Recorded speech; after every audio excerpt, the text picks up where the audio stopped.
సముద్రంలో గల్లంతైన మత్స్యకారుల విషయంలో ప్రభుత్వం మానవత్వం లేకుండా ప్రవర్తించిందన్నారు జగన్.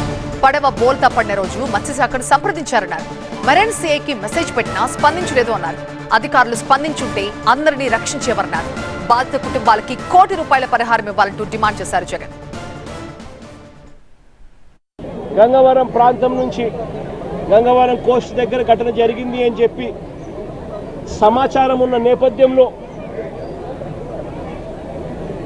గురునాథ్ దగ్గర నుంచి ఇన్ఫర్మేషన్, కుటుంబ సభ్యుల దగ్గర నుంచి ఇన్ఫర్మేషన్ ఇవన్నీ క్రోడీకరించి కలెక్టర్కు, సిఐకి, మెరైన్ సిఐకు తాను పెట్టిన మెసేజ్లు.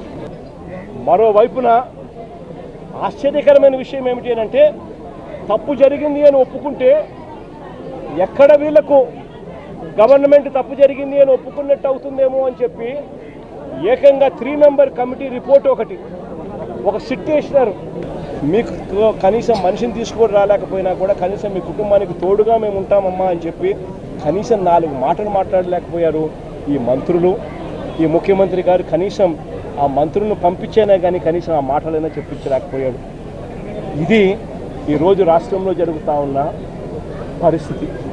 ఈ చనిపోయిన 6 కుటుంబాలకు ప్రతి కుటుంబానికి ₹1 కోటి కాంపన్సేషన్ ఖచ్చితంగా.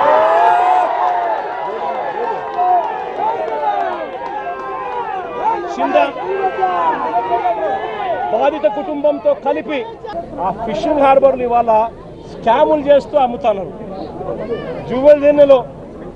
జువెల్దిన్న ఫిషింగ్ హార్బరు చేపల కోసం పోయే మత్స్యకారులకు బోట్లు కొనిచ్చి ఆ బోట్లను పార్కింగ్ చేసేదానికోసం ఆ హార్బర్ను వాడాల్సిన చోట ప్రైవేటుకు చంద్రబాబు నాయుడు స్కాములు చేస్తూ అమ్ముతా ఉన్నాడు.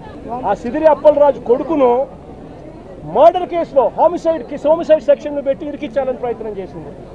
నిజంగా ఈ ప్రభుత్వం మానవత్వం ఉందా అని అడుగుతా ఉన్నా. చివరికి జడ్జి తప్పులు బట్టి ఏం సెక్షన్ పెడతానారయ్యా మీరు? 18 ఏళ్ళ పిల్లోడి మీద మర్డర్ కేసు ఏంది పెట్టడము? అరే యాక్సిడెంట్ అయ్యింది, తప్పు జరిగింది, కానీ మర్డర్ కేసు పెట్టడం ఏందయ్యా అని చెప్పి జడ్జు తిట్టి సెక్షన్ను మార్పించింది. అంటే ఎంత దారుణంగా జరుగుతూ ఉందని ఆలోచన చేయమని అడుగుతా ఉన్నా.